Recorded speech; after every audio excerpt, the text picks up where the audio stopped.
Hello friends, आज मैं आपको बताऊंगी कॉन्स्टिपेशन के बारे में कि एक्यूप्रेशर से हम कॉन्स्टिपेशन को कैसे ठीक कर सकते हैं। तो आइए फ्रेंड्स, उससे पहले मैं आपको ये बताना चाहूंगी कि कॉन्स्टिपेशन होने के क्या कारण हैं, क्या निवारण है। कुछ छोटे छोटे टिप्स हैं, कुछ घरेलू नुस्खे हैं जो मैं आपके सामने शेयर करना चाहूंगी। तो फ्रेंड्स, सबसे पहले तो मैं आपको ये बताना चाहूंगी कि जब हम कुछ खाना खा रहे होते हैं तो हम कैसे खाते हैं, उसका खाने का जो तरीका है वो क्या होना चाहिए। देखिए फ्रेंड्स, जब हम कुछ खाना खाते हैं उसको हमें फटाफट नहीं खाना। कई लोग देखे हैं मैंने, क्या हुआ कि जैसे खाना आया सामने उसको फटाफट खाने की, निपटाने की करते हैं, जैसे कि ना एक खाना पूर्ति होती है। जैसे ऐसे लोग होते हैं, बस खाया और निपटा दो बस। नहीं, ऐसा खाना हमारे लिए बिल्कुल जो है वो गैस का कारण बनता है, कॉन्स्टिपेशन का कारण बनता है। तो फ्रेंड्स, हमें जब भी खाना खाना हो तो उसको हम छोटा छोटा करके, छोटी छोटी बाइट करके हम उसको खाएं और उसको धीरे धीरे चबा चबा के खाएं।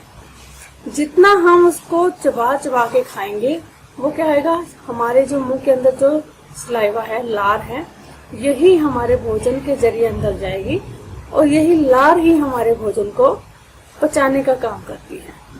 तो जितना ये सलाइवा हमारे भोजन के साथ अंदर जाएगा उतना जल्दी हमारा भोजन जो है वो डाइजेस्ट होगा। और फिर क्या है कि कई लोगों की आदत होती है कि खाना खाया साथ के साथ पानी पीने की भी आदत होती है। तो उससे भी क्या हुआ कि जब हम खाना खाते हैं तो अंदर हीट बननी शुरू होती है, तो उससे हम पानी अगर पी लेते हैं उसके बाद, तो क्या हुआ, हीट के अंदर जो है पानी डाल दें तो क्या होगा, वो धुआं छोड़ता है। तो ऐसे ही जैसे ही हम भोजन खाते हैं ना, तो उससे क्या होता है कि अगर पानी हमने ऊपर से पी लिया तो उससे क्या आएगा कि अंदर धुआं उठेगा।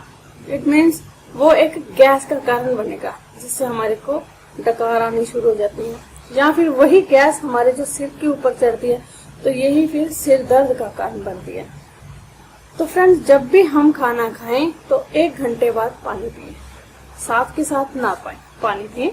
और हाँ, अगर जिनको आदत है, बहुत पुरानी आदत है जिनको कि पानी पीना ही है, तो वो क्या करें कि अगर वो पानी पीना चाहते हैं तो वो थोड़ा सा पानी ले सकते हैं, गुनगुना या गर्म पानी पी सकते हैं। तो अपनी इस आदत को थोड़ा थोड़ा बदलते जाएं, धीरे धीरे बदलते जाएं। तो फ्रेंड्स, एक तो रही है पानी की बात, और फिर आता है कि जब भी हम कुछ खाते हैं वो हमारा मोस्टली फाइबर वाला होना चाहिए।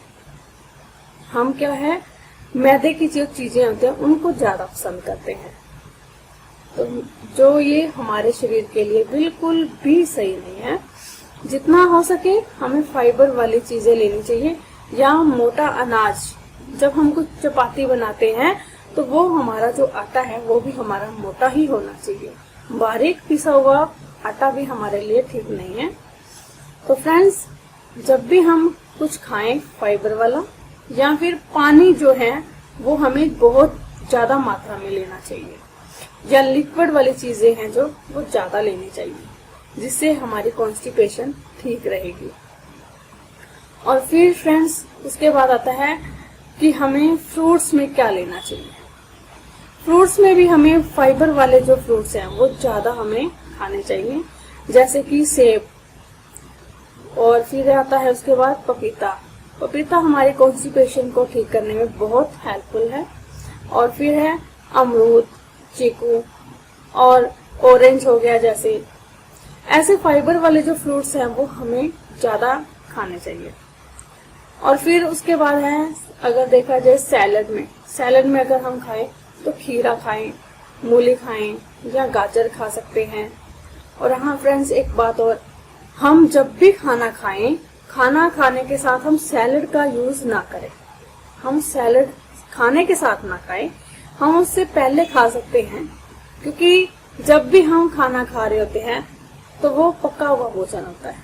पके हुए भोजन के साथ हमें कभी भी कच्चा भोजन नहीं खाना चाहिए, ना ही हमें कभी भी फ्रूट्स खाने चाहिए साथ में।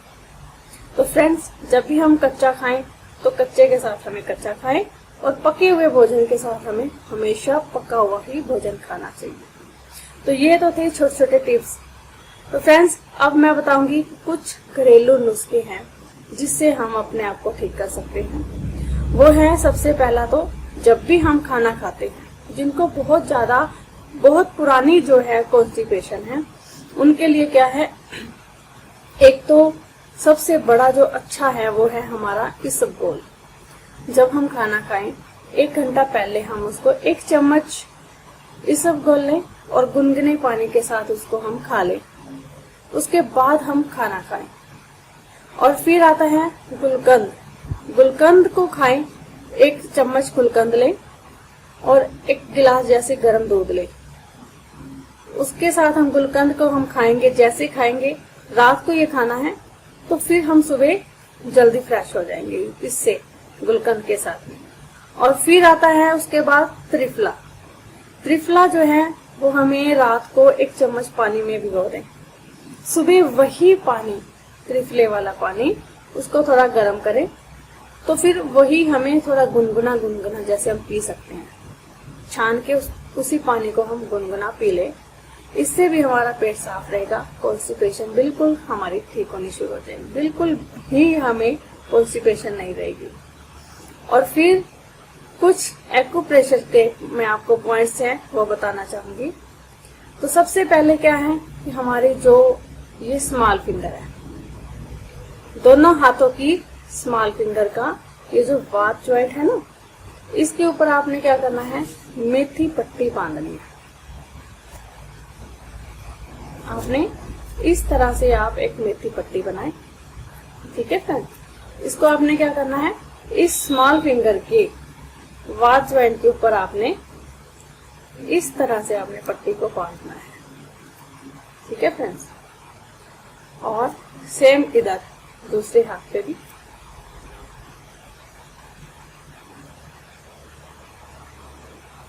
देखिए फ्रेंड, इस तरह से आप इसको लगाएं और फिर इसको हल्का हल्का ऐसे दबाते रहें, ठीक है फ्रेंड। या फिर आप इसको एक्यूरिंग के साथ भी ठीक कर सकते हैं। ये एक्यूरिंग है, इसके साथ इसको सारी की सारी फिंगर के ऊपर भी कर सकते हैं, या फिर सिर्फ इसी वात जॉइंट के ऊपर भी आप इसको ऐसे हल्का हल्का प्रेस करते हैं, ठीक है फ्रेंड। और एक और बताना चाहूंगी, कलर्स के साथ हम कैसे ठीक करें अपने आप को। देखिए फ्रेंड्स, ये है पर्पल कलर। इसको आपने यहाँ पे ऐसे डॉट बनाना है पर्पल कलर से, और दूसरा बनाना है आपने स्काई ब्लू, ये सेंटर में आएगा इस तरह से। और तीसरा है ग्रीन कलर। फ्रेंड्स, यहाँ पे इसके 2 ग्रीन बनेंगे डॉट।